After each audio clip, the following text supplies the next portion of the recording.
Après avoir vu dans une première grande partie de cette seconde partie de l'œuvre de Luc, consacrée aux actes des apôtres, que nous avons aussi qualifiés comme étant les actes de l'Esprit Saint dans l'Église, nous avons vu donc dans une première grande partie, un premier grand chapitre, nous avons vu le mystère de Pentecôte hier. Nous allons aborder le chapitre 2 à présent avec le mystère de l'Église.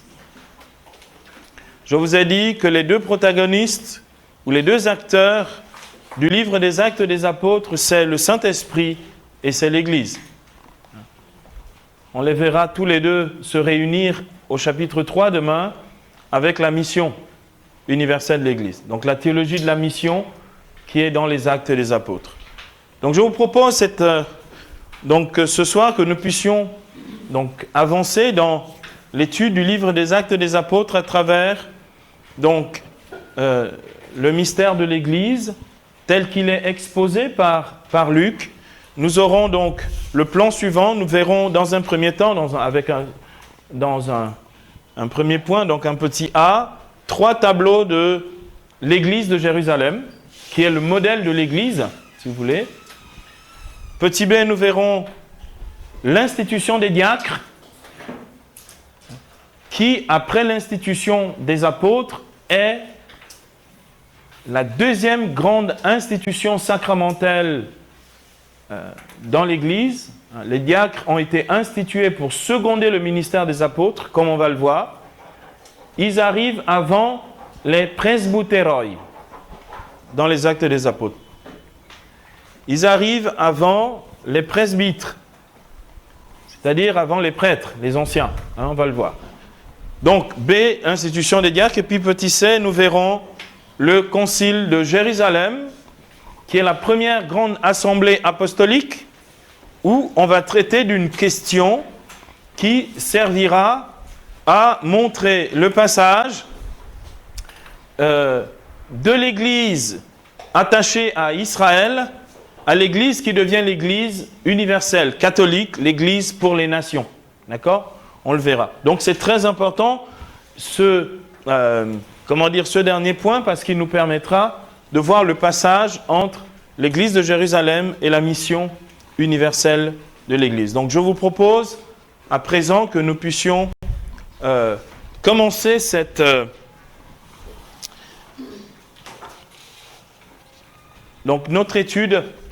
notre étude du mystère de l'Église à travers donc, le premier point que j'ai énoncé ici, 3 tableaux de l'Église de Jérusalem. Le noyau primitif de l'Église à Jérusalem était constitué par les apôtres. Ce sont les 11, après la mort de Judas, l'Iscariote, qui a trahi Jésus. Et par un groupe de disciples, dont Marie, la mère de Jésus. C'est ce que Luc nous rapporte au chapitre 1er des Actes des Apôtres, les versets 13 à 17. Acte 1, versets 13 à 17.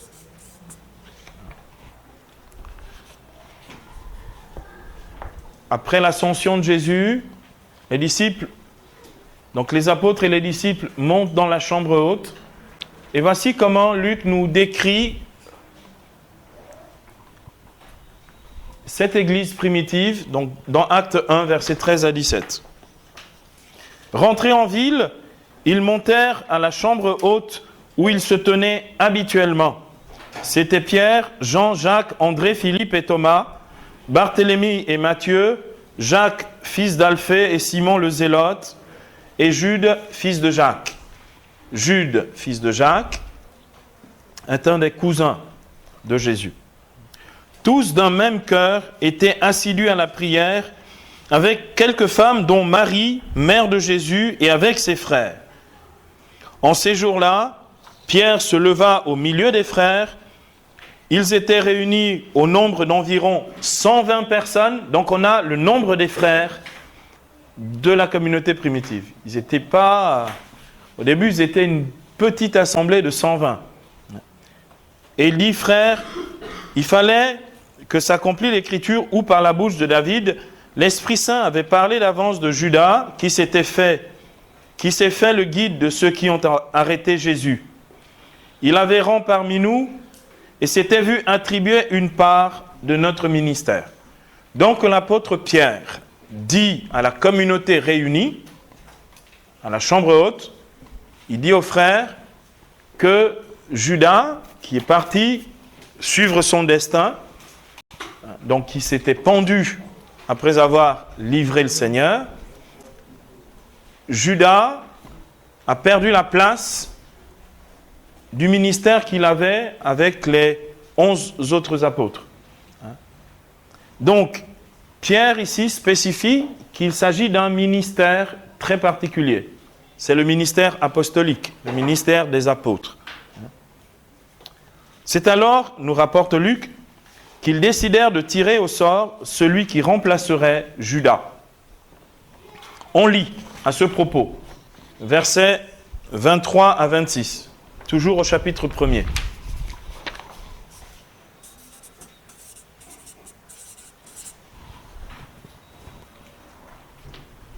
On lit ceci.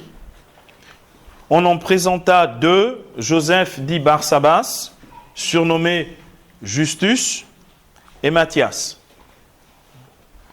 Alors ils firent cette prière. Toi, Seigneur, qui connais le cœur de tous les hommes, montre-nous lequel de ces deux tu as choisi pour occuper dans le ministère de l'apostolat la place qu'a délaissée Judas pour s'en aller à sa place à lui. Alors on tira au sort, et le sort tomba sur Matthias, qui fut mis au nombre des 12 apôtres. Donc, c'est ainsi que commence ce que l'on appelle la succession apostolique. Ce principe de la succession apostolique est très très important pour garantir la tradition de l'Église.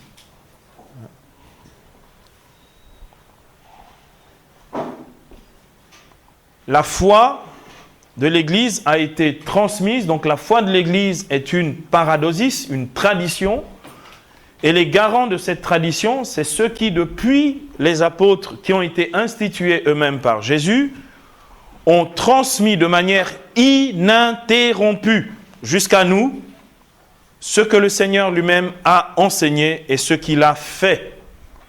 Donc la tradition apostolique, c'est ça l'idée, est la garantie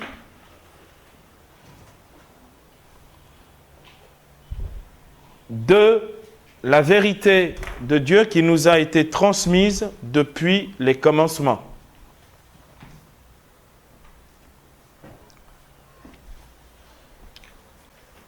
Donc, nous avons besoin de la succession apostolique pour rester fidèles à la tradition reçue des apôtres qui eux-mêmes ont reçu du Seigneur l'Évangile qui nous fait vivre. Donc Matthias prend donc désormais la place du 12e des apôtres pour succéder à Judas l'Iscariote.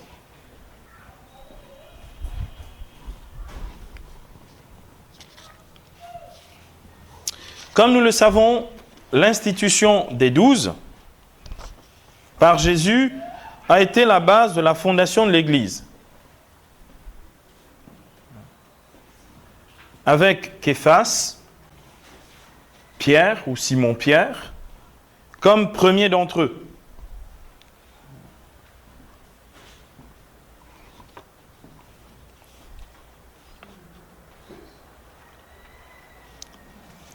Dans son évangile, Luc, justement, nous dit, à propos de cette institution des apôtres,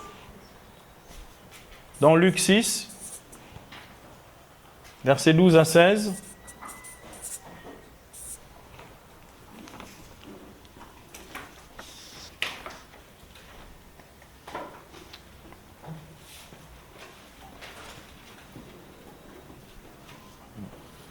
Donc l'institution des 12 par Jésus a été la base de la fondation de l'Église, avec Pierre comme premier d'entre eux, c'est tout.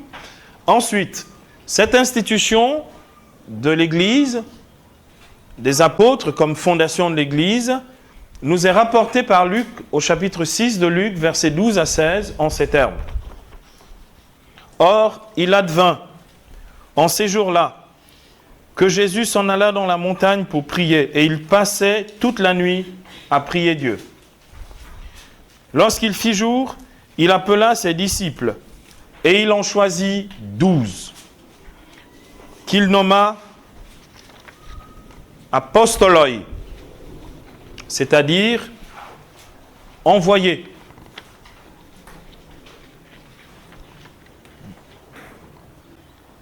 Apostoloi, ou apostolos au singulier, c'est-à-dire envoyé. Apôtre veut dire envoyé en son nom, envoyé au nom de Jésus. Ils font l'œuvre de Jésus.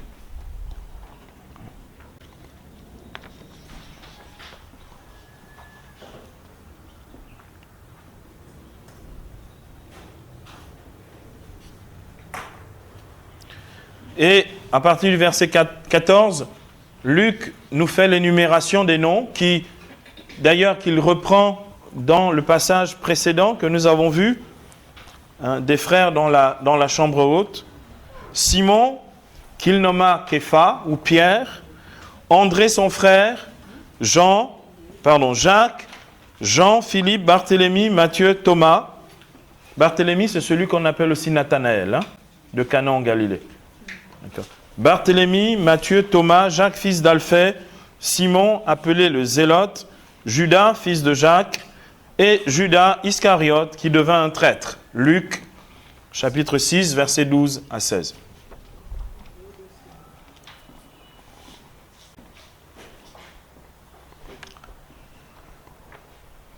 Je suis simplement en train de vous dire, les mêmes que l'on retrouve comme apôtres du Seigneur au chapitre 1er des Actes, ce sont les mêmes que Jésus a institués. C'est juste pour montrer l'institution des apôtres par Jésus lui-même. Donc je vous en donne une illustration.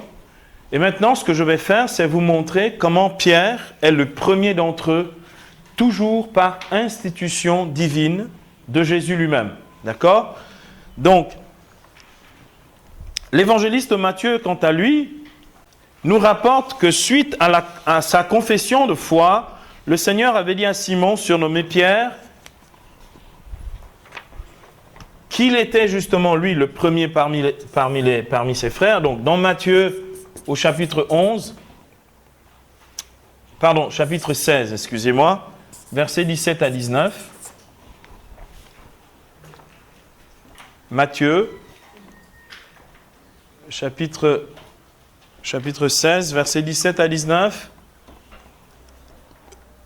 Heureux es-tu, Simon, fils de Jonas, car cette révélation t'est venue, non de la chair et du sang, mais de mon Père qui est dans les cieux. Eh bien, moi, je te dis, tu es Pierre, et sur cette pierre, je bâtirai mon église, et les portes de l'Hadès ne tiendront pas contre elle. Je te donnerai les clés du royaume des cieux. Quoi que tu lies sur la terre, ce sera tenu dans les cieux pour lier, et quoi que tu délies sur la terre, ce sera tenu dans les cieux pour délier. Il lui donne un grand pouvoir spirituel sur la terre et dans le ciel. Ça, ce n'est pas l'invention de l'Église catholique, c'est le Christ lui-même qui a institué Pierre comme premier parmi les apôtres.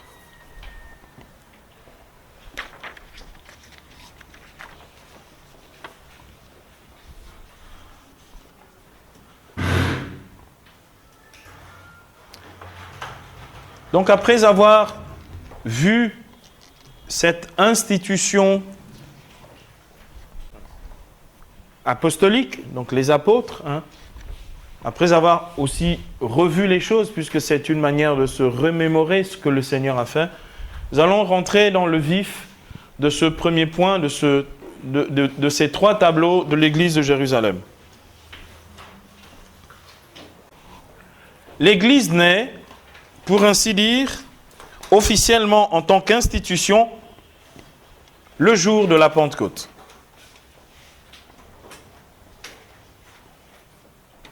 L'Église naît, devient visiblement une institution dans le monde le jour de la Pentecôte.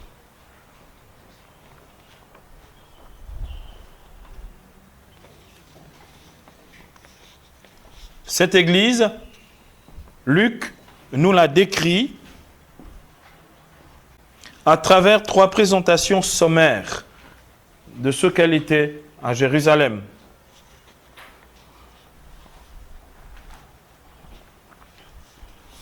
On appelle sommaire, c'est une expression technique qu'on utilise chez les exégètes pour parler des 3 tableaux d'ensemble qui nous présentent ce qu'était l'Église en ses origines à Jérusalem après la Pentecôte. Donc les sommaires, ce sont ces tableaux d'ensemble qui nous présentent l'Église dans ses origines à Jérusalem.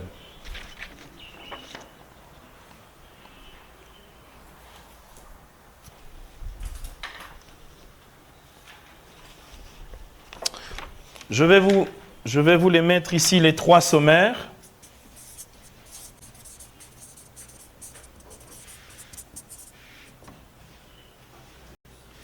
Donc ces 3 sommaires, c'est Acte 2, 42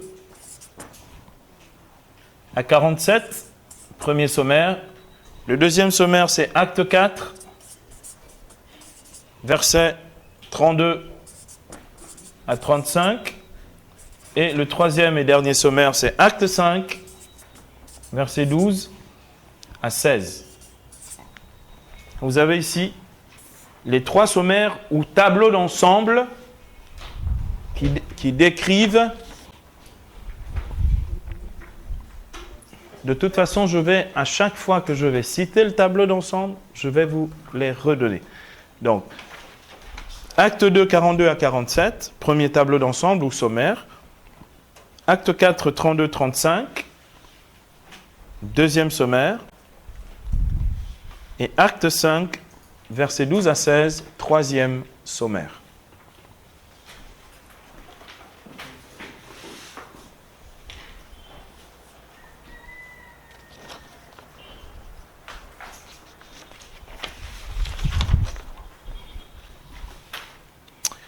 Premier sommaire alors. Après la Pentecôte, il nous est rapporté dans Acte 2, 42 à 47. Acte 2, 42 à 47. Ils se montraient assidus, donc tous les croyants, ils se montraient assidus à l'enseignement des apôtres, fidèles à la communion fraternelle, à la fraction du pain et aux prières. La crainte s'emparait de tous les esprits, nombreux étaient les prodiges et signes accomplis par les apôtres. Tous les croyants ensemble mettaient tout en commun. Ils vendaient leurs propriétés et leurs biens et en partageaient le prix entre tous selon les besoins de chacun. Jour après jour, d'un seul cœur, ils fréquentaient assidûment le temple et rompaient le pain dans leur maison, prenant leur nourriture avec allégresse et simplicité de cœur. On aurait bien aimé vivre dans une communauté comme ça, n'est-ce pas, hein? C'est tellement merveilleux. Ils louaient Dieu et avaient la faveur de tout le peuple. Et chaque jour, le Seigneur adjoignait à la communauté ceux qui seraient sauvés. Une communauté tellement rayonnante, tellement dynamique, qu'elle faisait des convertis. C'est excellent, excellent. Ce premier sommaire sur la communauté de Jérusalem nous informe qu'elle avait pour fondement, je vais le citer, l'enseignement des apôtres, c'est-à-dire la prédication de l'Évangile. L'enseignement des apôtres. Premier fondement. Ensuite, la communion fraternelle. Ça veut dire que la fraternité liait cette communauté entre tous ses membres.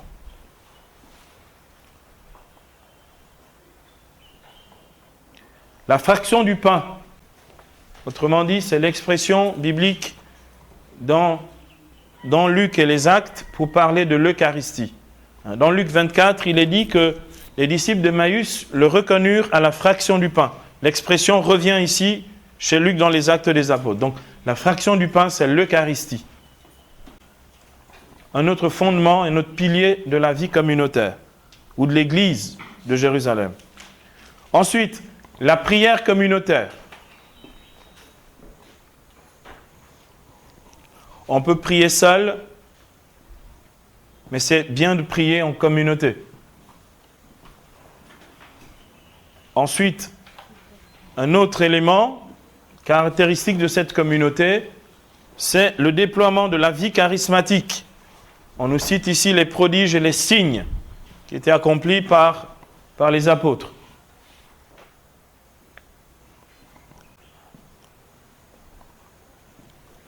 Et enfin, deux autres éléments qui caractérisent cette communauté qui vit vraiment de manière très intense la communion, c'est le partage et la convivialité. Le partage des biens, des ressources, et la convivialité. Ils prenaient leur repas ensemble avec allégresse et simplicité de cœur. Ça veut dire que le visage n'était pas amarré. Je traduis dans mon langage. Donc, c'était une communauté où on voit bien que l'élément dominant, c'est celui de la communion, sous diverses formes, dans l'enseignement, dans l'écoute de la parole de Dieu et l'enseignement des apôtres, dans la prière communautaire et dans le partage. Deuxième tableau. Suite à la première persécution survenue après la guérison de l'impotent de la Belle Porte, donc il y a la première vague de persécution a pour cause la guérison d'un infirme. Vous vous rendez compte, hein? La guérison de l'infirme de la Belle Porte du temple de Jérusalem est la cause de la première persécution. Donc faites attention mes amis, vous qui voulez faire les guérisons là, les signes, les prodiges, ça va vous entraîner des problèmes. Si vous n'en avez pas encore eu, vous en aurez.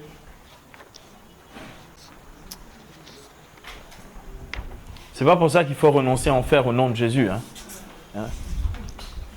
Mais c'est important de réaliser que c'est pas d'abord leur prédication qui a entraîné la persécution.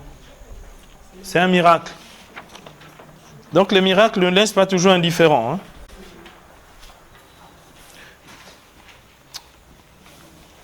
Luc nous rapporte ici dans Luc au chapitre 4, versets 32 à 37, donc dans ce deuxième tableau, ou ce sommaire, Luc nous rapporte « La multitude des croyants n'avait qu'un cœur et qu'une âme.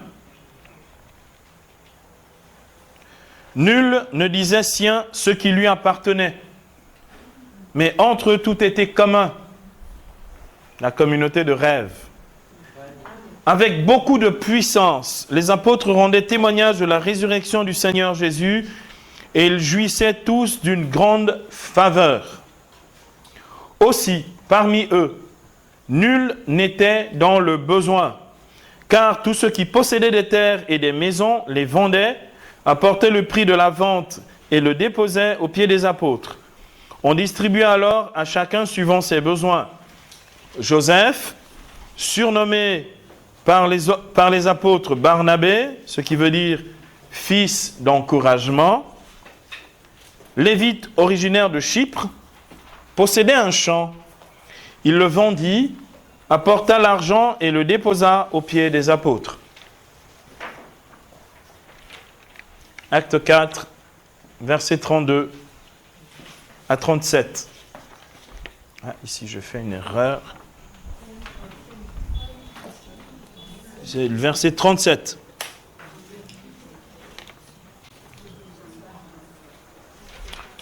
C'est le verset 37 parce qu'en fait, dans le texte que je viens de citer, j'ai cité aussi le témoignage de Barnabé. Normalement, ça s'arrête au verset 35. Mais je viens d'ajouter le verset 37 à cause du témoignage de ce frère très estimé dans la communauté de Jérusalem. l'Église donnait à Jérusalem un vrai témoignage d'unité et de partage. L'Église de Jérusalem donnait un vrai témoignage d'unité et de partage.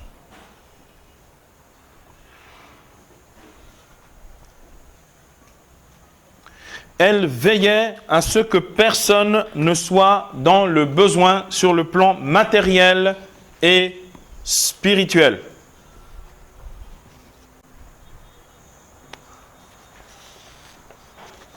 Donc l'Église veillait à ce que personne ne soit dans le besoin sur le plan matériel et spirituel. Leur vie communautaire édifiait ceux du dehors, c'est-à-dire ceux qui n'étaient pas chrétiens. Ils donnaient envie aux autres de partager cette communion-là et de vivre cette vie-là. Ils rendaient témoignage dans la puissance du Saint-Esprit.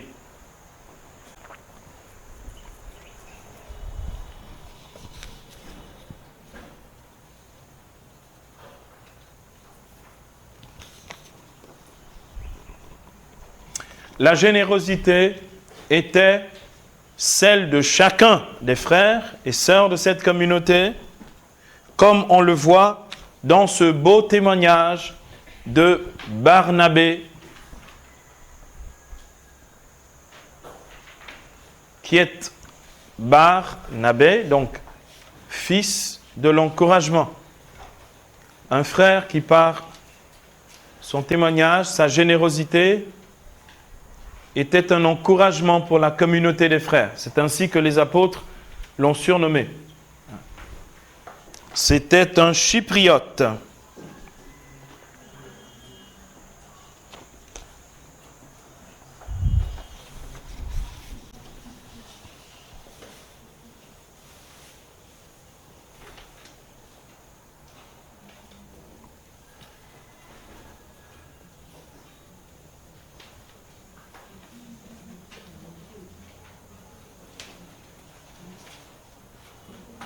Troisième sommaire.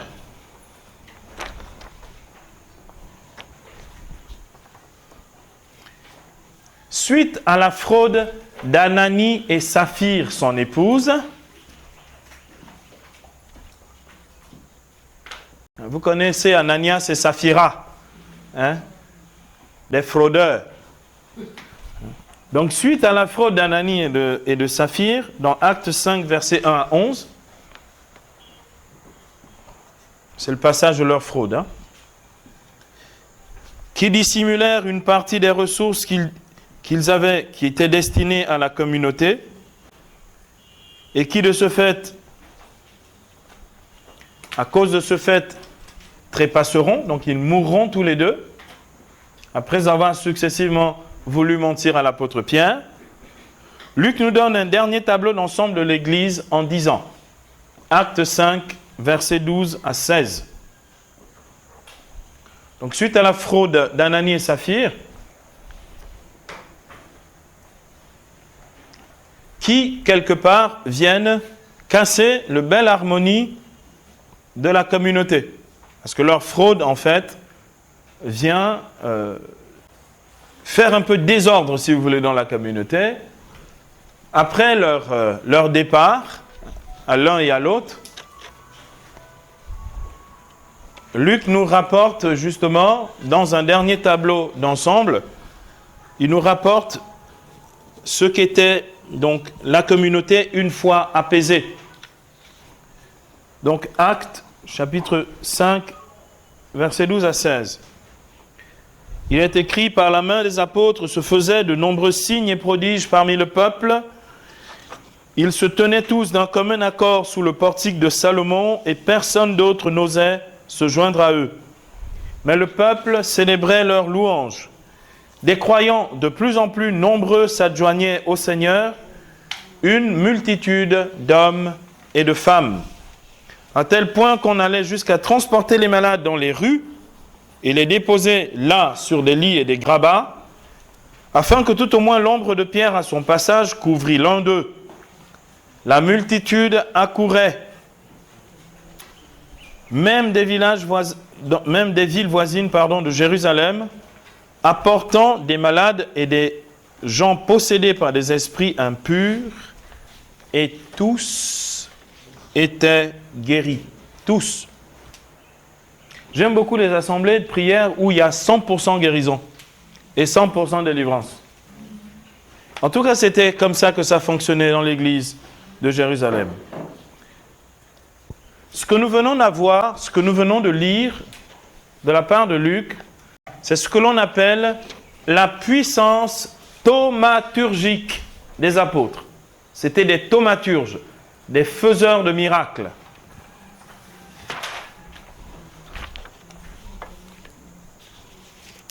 La puissance thaumaturgique. Donc, je vais vous écrire ce mot barbare. T-H-A.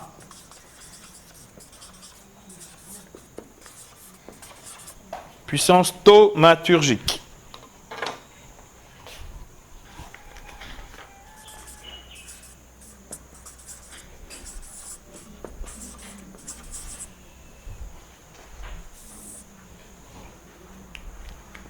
C'est la puissance pour faire des choses merveilleuses ou des miracles.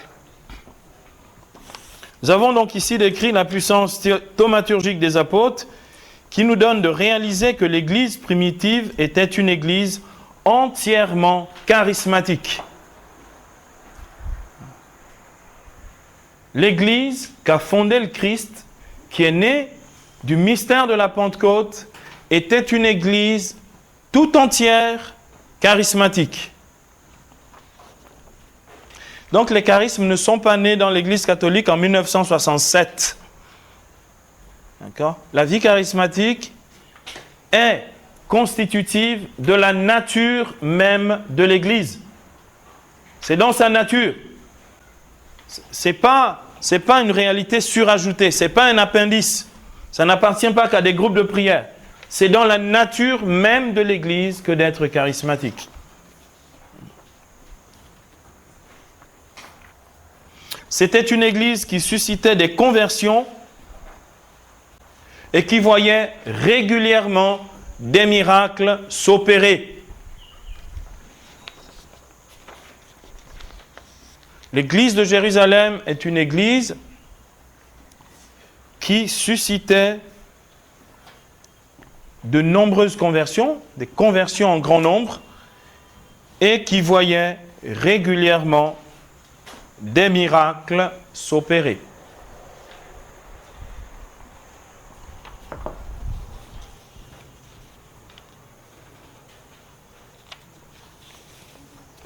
En somme, pour nous résumer, après avoir lu ensemble ces 3 sommaires sur l'Église en sa naissance à Jérusalem après Pentecôte, en somme, on peut dire que l'Église de Jérusalem, bien fondée sur les apôtres, vivait dans la communion fraternelle, le partage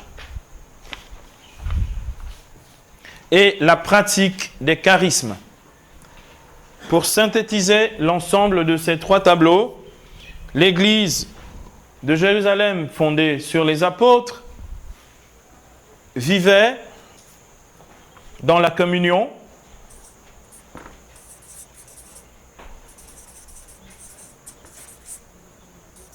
le partage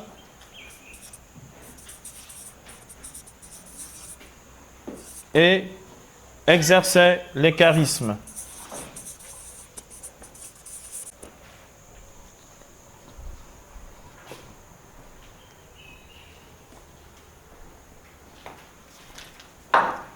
Une église fondée sur les apôtres qui vivait la communion fraternelle dans le Saint-Esprit, le partage et l'exercice des charismes.